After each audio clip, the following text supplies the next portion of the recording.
विद्यार्थी मित्रांनो, मी डॉक्टर महेंद्र गोडबोले आपणा सर्वांचे माझ्या भूविज्ञान या यूट्यूब चॅनलवर स्वागत करतो.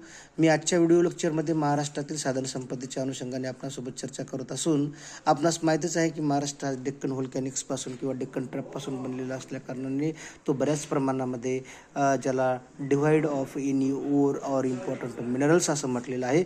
परंतु पश्चिमकडचा जो भाग आहे, जो सह्याद्री पर्वताच्या पश्चिमेकडचा भाग आहे, ज्याला आपण कोकण रिजन म्हणतो, या कोकण रिजनमध्ये मात्र आपल्याला पालघर ते ज्याला कोल्हापूर किंवा सिंधुदुर्गचा जो बेल्ट आहे, या बेल्टमध्ये आपल्याला मॅग्नीज आणि आयर्न, त्याचबरोबर पूर्व विदर्भातील जी जिल्हे आहेत, ज्याला आपण नागपूर, भंडारा, गोंदिया, गडचिरोली आणि चंद्रपूर हा जो भाग आहे, हा भागसुद्धा आपल्याला मॅक्झिमम प्रमाणामध्ये जसं की भंडाऱ्याचा संदर्भ आहे त्यामध्ये आपल्याला मॅग्नीज, त्याचबरोबर नागपूरमध्ये आपल्याला कॉपर, पुन्हा मॅग्नीज आणि आयर्न जे काय आहे तर ते सुद्धा आपल्याला चंद्रपूर जिल्ह्यामध्ये आपल्याला सापडतं.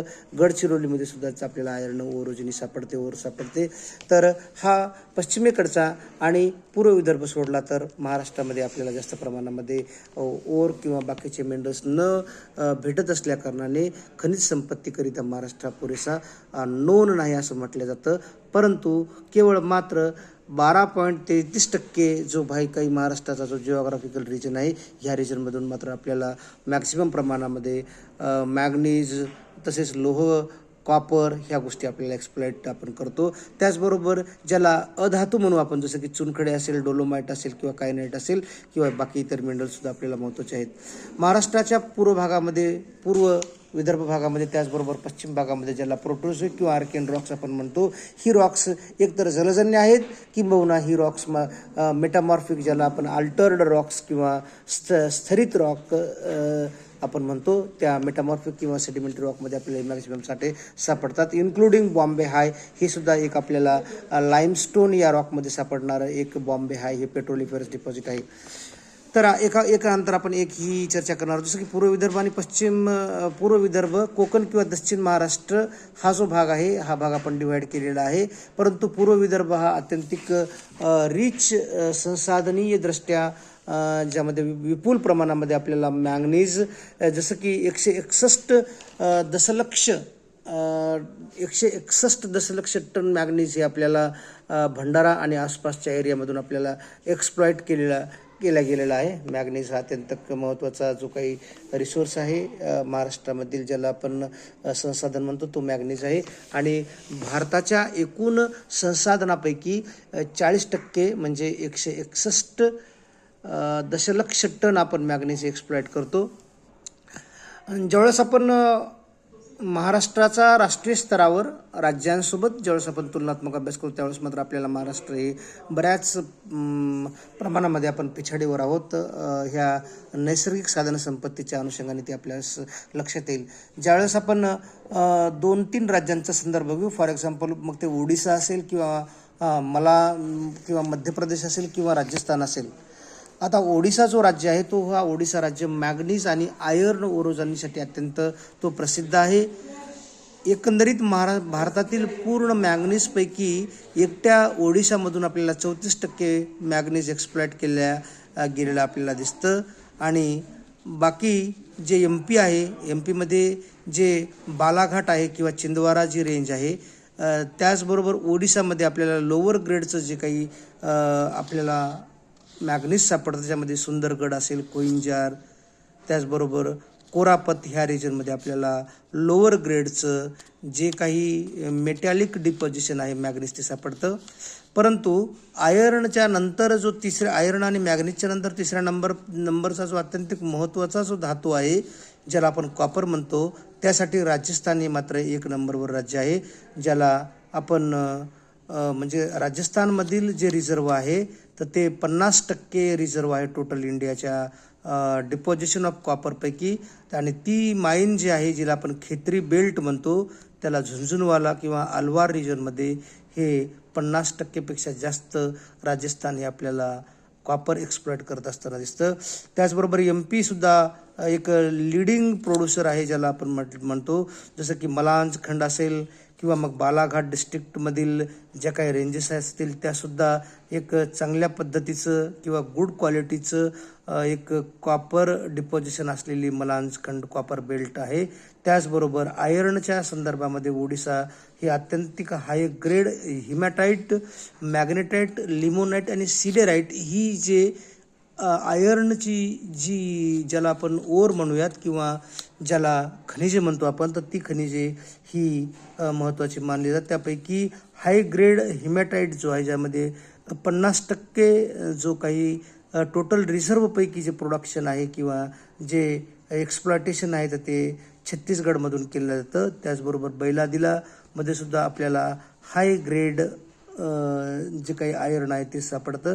त्याचबरोबर कर्नाटका आणि झारखंडमध्ये आपल्याला चांगल्या प्रतीचं आणि जास्त प्रमाणामध्ये आयर्न सापडतं. परंतु महाराष्ट्रामध्ये मात्र आपल्याला अत्यंत कमी प्रमाणामध्ये आयर्न आणि बाकीच्या गोष्टी सापडतात. एक्सक्लुडिंग किंवा मॅग्नीज सोडलं तर बाकीच्या बऱ्याच क्षेत्रामध्ये आपण कमी प्रमाणावर एक प्रोड्युसर आहोत. तर मॅग्नीजचा जो संदर्भ आहे तो पूर्व विदर्भामधील भंडारा, गोंदिया, नागपूर आणि पश्चिम महाराष्ट्रामध्ये ज्याला सिंधुदुर्ग आपण म्हणतो, तर सिंधुदुर्गमध्ये सावंतवाडी या परिसरामध्ये, त्याचबरोबर आपल्याला मॅग्नीज धातुपाषाणामध्ये आपल्याला सापडतं आणि सावंतवाडीमध्ये सुद्धा आपल्याला डिंगनेच्या नंतर नेतडे आणि सासोली, तसेच कणकवली तालुक्यामध्ये सुद्धा आपल्याला फोंडा येथे मॅग्नीजचे साठे सापडतात सिंधुदुर्ग रिजनमध्ये. आणि पूर्व विदर्भामध्ये जेव्हा आपण विचार करू मॅग्नीजच्या डिपॉझिशनचं, तर भंडारा जिल्ह्यामधील मॅग्नीज हे अत्यंत महत्त्वाचे गोंडाईट या खडकांच्या शृंखलेशी कनेक्टेड असलेले जे काही रॉक्स आहेत हे भंडारा आणि गोंदिया जिल्ह्यामध्ये ते आपल्याला सापडतात. त्यामध्ये आपल्याला तुमसर तालुक्यामध्ये डोंगरी बुद्रुक आणि करमुडा, सीतासावंगी आणि चिखला या ठिकाणी आपल्याला ही साठे सापडतात. त्याचबरोबर आपल्याला नागपूर जिल्ह्यामध्ये सुद्धा, नागपूरमध्ये मॅग्नीजचा एक मोठा पट्टा आहे. त्यामध्ये कांद्री, मानसळ, रामडोंगरी, कांदेगाव, गुमगाव आणि पारशिवनी, खापा या भागामध्ये आपल्याला ही साठे सापडतात. त्यानंतर जो दुसऱ्या क्रमांकाचा जो काही धातू आहे तो म्हणजे लोह खनिज आहे. पूर्व विदर्भामध्ये आपल्याला चंद्रपूर, गडचिरोली, गोंदिया, सिंधुदुर्ग, म्हणजे पूर्व विदर्भामध्ये ॲक्च्युली गडचिरोली, सिंधुदुर्ग, गोंदिया म्हणजे पूर्व आणि पश्चिम भागामध्ये आपल्याला दोन्हीचा एकत्र आपण जर विचार केला तर पूर्व विदर्भ, त्यामध्ये चंद्रपूर, गडचिरोली, गोंदिया आणि पश्चिमेकडे आपल्याला सिंधुदुर्ग आणि कोल्हापूर या रिजनमध्ये आपल्याला ही साठे सापडतात. पूर्व विदर्भामध्ये आपल्याला जवळपास 275 दशलक्ष टन हे लोह खनिज सापडतं.